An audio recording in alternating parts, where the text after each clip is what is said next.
오늘 함께 나누실 말씀은 창세기 21장 9절에서 12절까지 말씀입니다. 말씀을 읽겠습니다. 사라가 본즉 아브라함의 아들 애굽 여인 하갈의 아들이 이삭을 놀리는지라. 그가 아브라함에게 이르되 이 여종과 그 아들을 내쫓으라.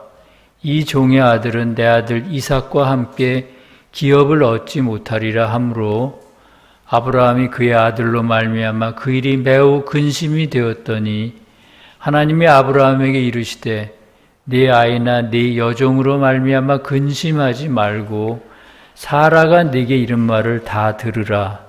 이삭에게서 나는 자라야 네 씨라 부를 것임이니라. 세교의 가르침 천국의 비밀 2657항에 있는 내용을 소개해 드리겠습니다.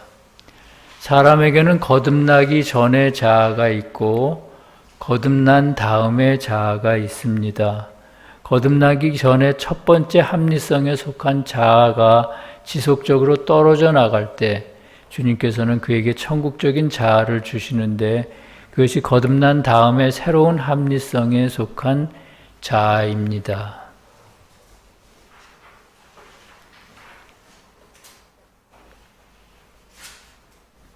오늘은 이삭과 이스마엘에 대해서 말씀을 드리겠습니다. 아브라함의 아내 사라는 오랫동안 아이를 낳지 못했습니다. 그래서 어느 날 사라가 아브라함에게 자기의 종인 애굽 여인 하갈과 동침을 하라고 권했습니다. 그래야 자손을 볼 수 있기 때문입니다. 그 일이 있은 후 하갈이 임신해 아들을 낳습니다. 그 아이가 아브라함의 첫 번째 아들인 이스마엘입니다. 하갈이 이스마엘을 낳은 다음에 아브라함의 본처 사라도 아들 이삭을 낳았습니다.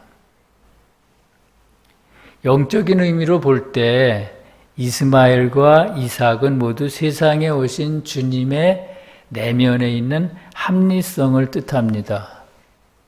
그렇다면 합리성이란 무엇입니까? 합리성은 진실과 거짓을 분별하는 지혜이고요. 또한 인간의 속사람과 겉사람을 서로 연결하는 능력입니다. 합리성에 그런 능력이 있는 까닭은 그것이 속사람 안에 계신 주님과도 통하고 겉사람의 자아와도 통하기 때문입니다.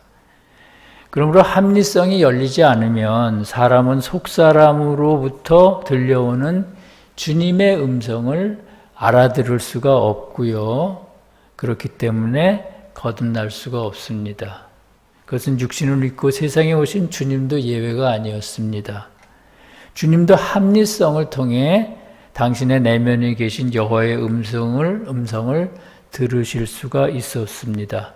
그리고 그렇게 해서 마리아로부터 받은 인간의 몸을 벗으시고 거룩한 몸이 되실 수가 있었습니다. 그래서 세상에 오신 주님에게나 거듭나는 우리에게나 합리성이 열린다는 것은 대단히 중요한 일입니다. 그렇다면 이스마엘로 표현되는 첫 번째 합리성과 이삭으로 표현되는 두 번째 합리성은 서로 어떻게 다를까요? 한마디로 말하면 첫 번째 합리성인 이스마엘은 인간의 지식을 바탕으로 만들어진 합리성입니다. 그래서 그 속에는 선한 것이 들어있지를 않습니다. 그러나 두 번째 합리성인 이삭은 진리를 바탕으로 한 합리성이며 그러므로 그 속 안에는 선이 들어있습니다. 그러니까 살아있는 합리성이라는 거죠. 이스마엘이라고 하는 첫 번째 합리성, 즉 이스마엘이라고 하는 첫 번째 합리성, 그러니까 선이 들어있지 않은 합리성의 특성에 대해서 창세기 16장 12절에서는 이렇게 말합니다. 그가 사람 중에 들나귀와 같이 되리니 그의 사람이 모든 사람을 치겠고 모든 사람의 손이 그를 칠지며 그가 모든 형제와 대항해서 살리라. 이스마엘이라는 합리성은 마치 들나귀와 같아서 모든 사람을 친다고 하고 모든 형제와 대항해서 산다고 합니다. 이게 무슨 뜻일까요? 들나귀와 같은 합리성, 사람의 손에 길들여지지 않은 들나귀와 같은 합리성이라는 것입니다. 이것은 진리를 가지고 자신을 돌아보지는 않고 다른 사람을 판단하고 공격하기를 좋아하는 그런 합리성이라는 것입니다. 또 진리에 대한 대화를 할 때 자기 생각만 옳다고 고집하는 그런 합리성입니다. 그러다 보면 어떤 일이 일어날까요? 자연히 다른 사람으로부터 공격의 화살을 맞겠죠. 그렇게 해서 이스마엘이라는 합리성의 상태에 있는 사람들은 다툼이 그치지를 않습니다. 작은 일에도 저항을 하고요, 대항을 하고, 진리가 이게 진실이고 이게 옳으니 저게 옳으니 하고 끊임없이 다투려고 합니다.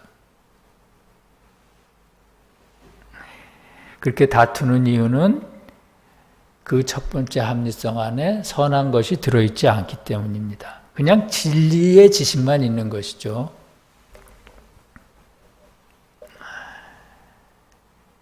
그러므로 거듭나는 사람들은 첫 번째 합리성에 안주하면 안 되고요.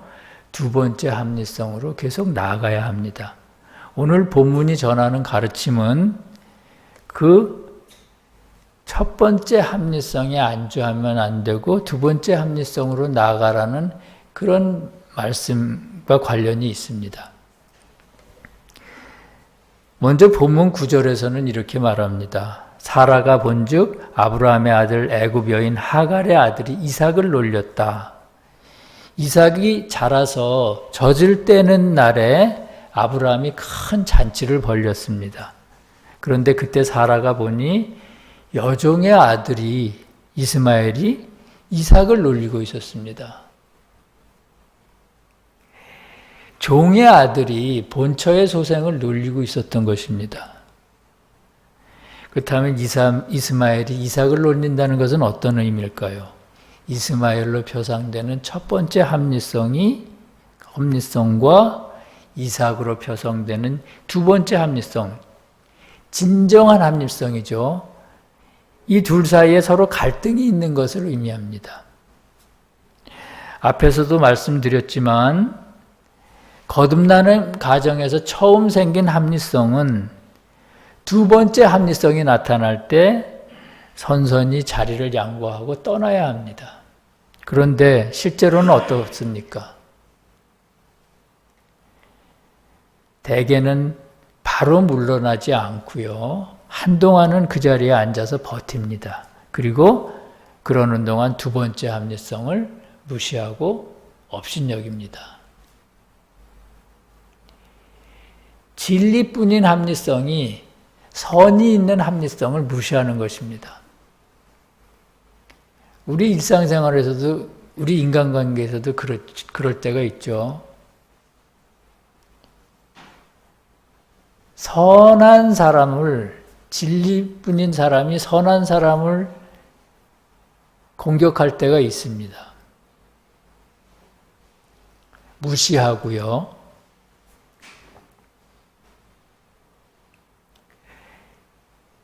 그런 모습이 지금 이스마엘이 이삭을 조롱하고 무시하는 모습입니다.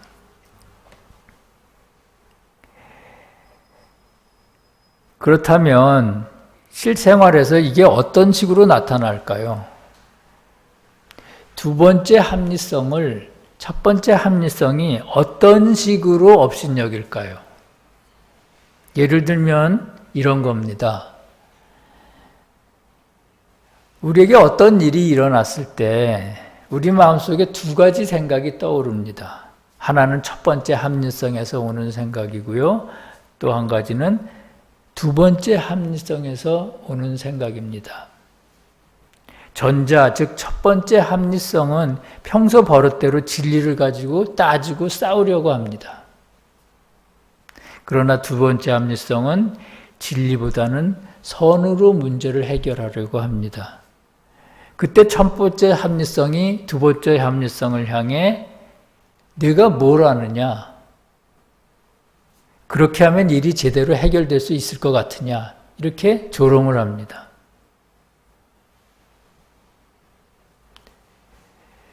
왜 세상에서도 그렇지 않습니까?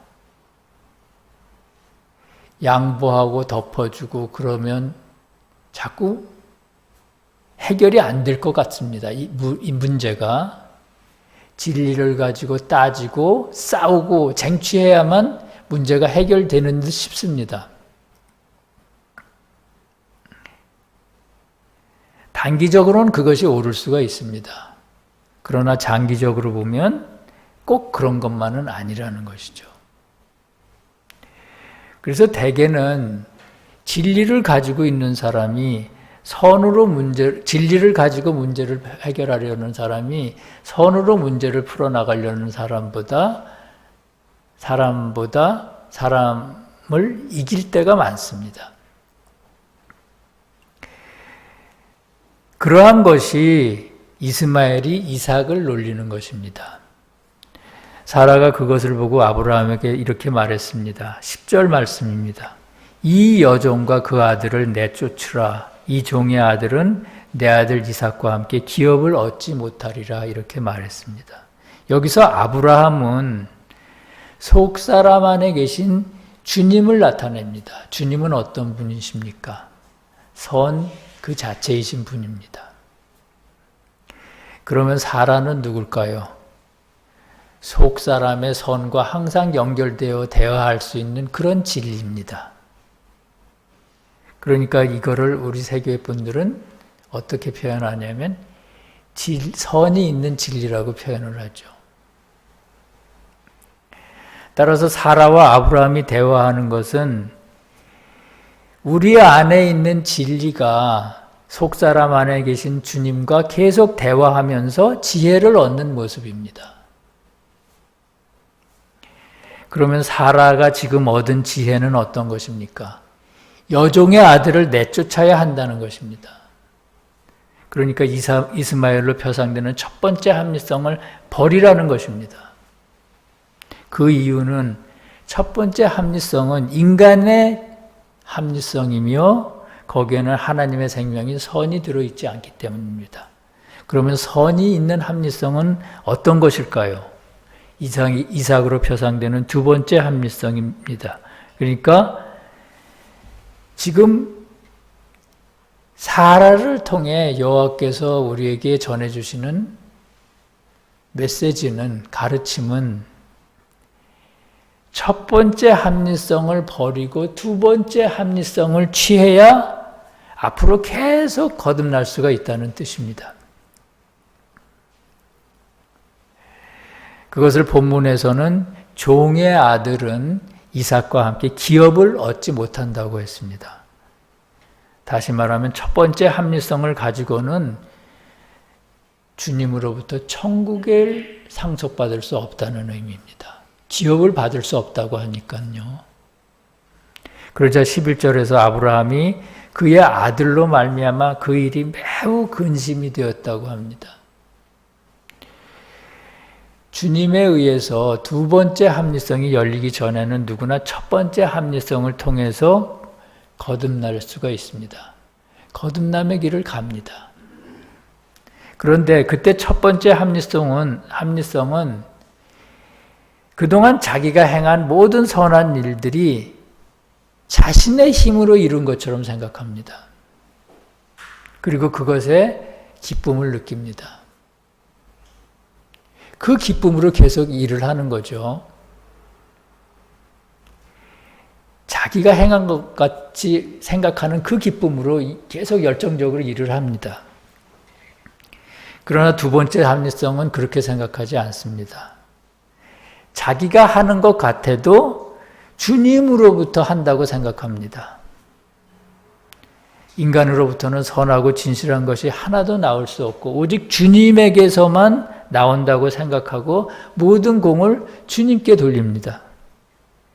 그것이 두 번째 합리성의 생각입니다. 바로 그런 점 때문에 때가 되면 첫 번째 합리성을 버려야 합니다. 그러나 첫 번째 합리성을 버리려고 할 때 어떤 마음이 들까요? 공허한 마음이 들고요. 때로는 슬픈 마음이 듭니다.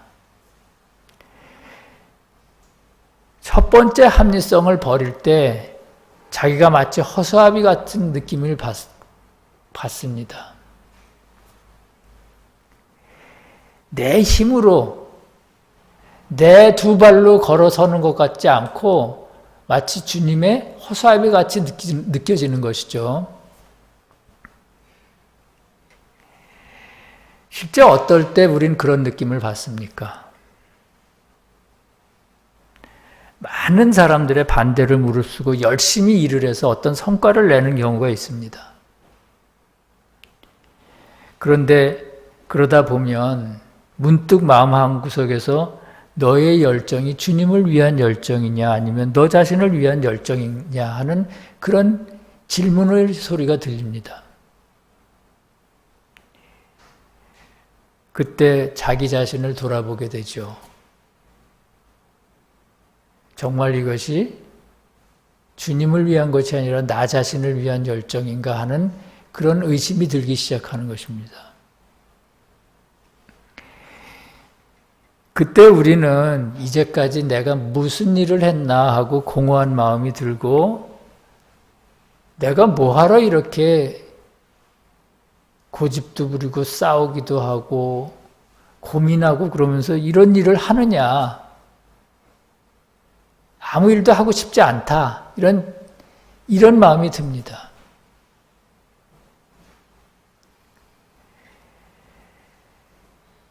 어쩌면 그런 마음이 첫 번째 합리성을 버려야 할 때 느끼는 슬픔 같은 것이라고 생각합니다. 주님도 세상에 계실 때 마음에서 이스마엘을 내쳐야만 하는 그런 순간이 있었습니다. 그때 주님도 비슷한 슬픔을 느끼셨습니다. 그것은 첫 번째 합리성에 대한 애착 때문입니다.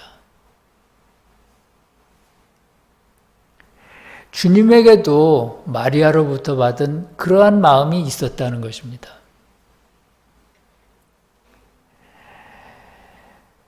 주님의 그런 마음을 본문에서는 아브라함이 그의 아들로 말미암아 매우 근심이 되었다고 표현을 합니다. 12절에서 하나님이 아브라함에게 근심하는 아브라함에게 이렇게 말씀하십니다. 내 아이나 내 여종으로 말미암아 근심하지 말고 사라가 내게 이른 말을 다 들으라.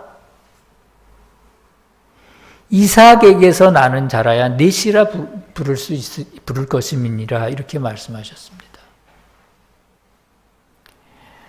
앞에서도 말씀을 드렸지만 우리가 첫 번째 합리성을 버리고 두 번째 합리성으로 나가려고 할 때 허탈함, 슬픔 같은 그런 감정을 느낍니다. 그때 마음 깊은 곳에서 주님께서 말씀하세요. 근심하지 말라. 사라가 내게 이른 말을 들으라. 이렇게 말씀하십니다.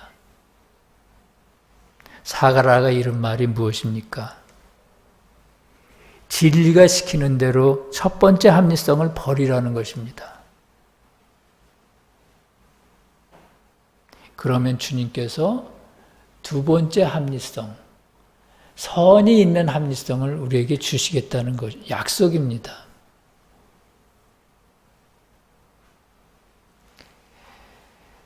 선이 있는 합리성에 따라서 일을 해보지 않은 사람들은 그것이 얼마나 안전하고 그리고 지혜로운 것인지를 잘 모릅니다.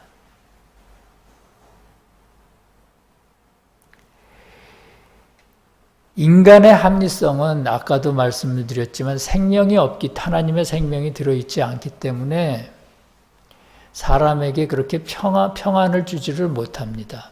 항상 잘못되면 어떡하지? 두려움 같은 것이 있습니다. 그래서 더 싸우고 이기려고 하는 것일지도 모릅니다.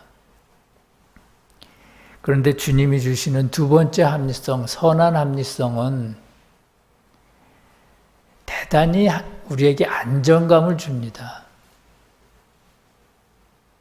서로 이 문제가 내 뜻대로 풀리지 않더라도 내 뜻대로 결과가 나타나지 않더라도 그 다음에 주님께서 이루시는 것이 있다는 이런 안전함 같은 게 있습니다. 그래서 주님께서는 이렇게 말씀하셨습니다. 이삭에게서 나는 자라야 넷이라 부를 것이라. 이렇게 말씀하셨습니다. 무슨 뜻일까요? 이삭이라고 하는 두 번째 합리성, 선이 있는 합리성을 통해서만 거듭날 수가 있다는 것입니다. 사랑하는 성도 여러분, 주님도 세상에 계실 때 우리 인간이 거듭나는 것처럼 당신이 입으신 인간성을 거룩하게 만드셨습니다. 그 과정을 돌아보면 이렇습니다. 처음에는 하나님과 하나님의 나라에 대한 지식을 습득하는 시기가 있었습니다. 주님도 우리들과 똑같이 그런 인간으로 태어나셨습니다. 그래서 처음에는 아무것도 몰랐습니다. 마리아가 당신의 어머니라고 생각하고 요셉이 당신의 아버지라고 생각했습니다. 그러나 어느 순간 주님 안에 계신 여호와의 신성으로부터 당신이 바로 육신을 입고 오신 여호와 당신이라는 사실을 느끼셨습니다. 그때부터 주님은 당신 자신의 존재에 대해서 그리고 당신이 앞으로 이루실 인류에 대한 구원의 문제에 대해서 생각하기 시작하신 것입니다. 그때가 언제입니까? 주님이 아주 어릴 때 헤롯의 위험을 피해 애굽으로 피신한 때, 애굽은 지식을 의미하지 않습니까? 그리고 성전에서 랍비들과 말씀을 가지고 토론하실 때, 그때가 주님께서 진리의 지식을 습득하는 습득하는 그런 시기였습니다. 지식을 습득하신 다음에 주님에게 어떤 변화가 일어났을까요? 그 지식으로부터 첫 번째 합리성을 얻게 되는데 그것이 바로 아브라함이 여종 하갈로부터 이스마엘을 얻는 때입니다. 애굽 여종은 지식에 대한 애정을 나타내기 때문에 그러니까 하갈이 낳은 이스마엘은 지식으로부터 형성된 합리성이라는 것이죠. 그런 다음에 주님에게 또 어떤 변화가 나타납니까? 본처 사라를 통해 두 번째 합리성인 이삭이 태어납니다. 그리고 오늘 말씀에서는 주님이 첫 번째 합리성인 이스마엘을 떠나보내고 두 번째 합리성을 취하려고 하는 그런 모습을 그리고 있습니다. 두 번째 합리성을 통해 첫 번째 합리성을 떠나보내면서 주님의 인간적인 고뇌가 오늘 말씀에 기록되어 있습니다. 이 말씀을 통해 우리는 자신의 합리성이 지금 어떤 상태에 있는지를 돌아볼 수가 있습니다. 말씀에는 첫 번째 합리성에 대해 들나귀와 같이 거칠고 싸우기를 좋아했다고 말합니다. 첫 번째 합리성의 상태에서는 진리를 가지고 자신을 돌아보기보다는 다른 사람을 비판하고 다투기를 좋아한다는 것입니다. 개인만 그런 것이 아니고요. 사회도 그렇습니다. 어떤 사회가 성숙해지는 과정을 보면 첫 번째 합리성이 열리는 때가 있습니다. 그때는 모든 사람들이 다른 사람을 비판하기 바쁘고 자신의 권리를 주장하기 바쁩니다. 권리를 주장한다는 것, 그런 것은 첫 번째 합리성이 열리는 모습이기도 한 것이죠.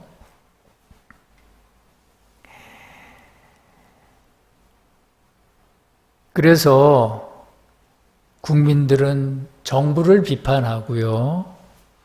근로자는 회사를 비판합니다. 고마움보다는 비판하는 목소리가 더 큽니다. 그렇게 하는 이유는 그들이 가지고 있는 진리 안에 사랑이 없기 때문입니다. 사랑이 있는 진리는 자신을 먼저 돌아보고 다른 사람을 비판하지 않습니다. 그렇다고 첫 번째 합리성이 아주 쓸모가 없는 것은 아닙니다. 첫 번째 합리성을 통해 우리의 생각이나 의지가 어느 정도 맑아집니다. 그러나 거기까지가 첫 번째 합리성의 역할입니다. 그 다음에 더 높이 우리가 성장하고 더 깊이 성숙되기 위해서는 주님의 말씀에 따라 첫 번째 합리성을 버리고 두 번째 합리성을 취해야 합니다. 두 번째 합리성은 어떤 것입니까? 진리의 합리성이 아니고 선의 합리성이라는 것입니다. 선의 합리성으로 우리는 더 맑고 조화로운 사람이 될 수가 있습니다. 더 맑고 따뜻한 교회가 될 수 있습니다. 우리 사회가 더 맑고 더 성숙한 사회로 변할 수가 있습니다. 서울세계의 모든 성도들과 진리를 사랑하는 모든 이웃들에게 주님의 그런 은혜가 함께 하시기를 간절히 기도합니다. 아버지께서 자기 속에 생명이 있음같이 아들에게도 생명을 주어 그 속에 있게 하셨느니라. 아멘. 함께 기도하시겠습니다. 사랑과 자비의 주님 감사합니다. 주님께서 오늘 합리성에 대해 가르쳐 주셨습니다. 첫 번째 합리성을 가지고 어느 정도 거듭나면 그 다음에는 그것을 버려야 한다고 말씀하셨습니다. 주님, 저희들이 스스로를 점검하도록 도와주시옵소서. 자신의 합리성이 어떤 것인지, 그리고 주님을 따르지 않고 버려야 할 것을 계속 붙잡고 있는 것은 아닌지 돌아보도록 주님 도와주시옵소서. 주님이 주시는 진정한 합리성이 아니면 삶의 문제들을 선으로 풀어나간다는 것이 어떤 것인지 알 수가 없습니다. 그래서 언제나 삶이 두렵고 두렵기 때문에 싸우려고 합니다. 주님, 저희들이 이제는 인간의 지식이 아니라 주님이 주시는 합리성으로 참된 평화를 얻기를 원하오니 주님 도와주시옵소서.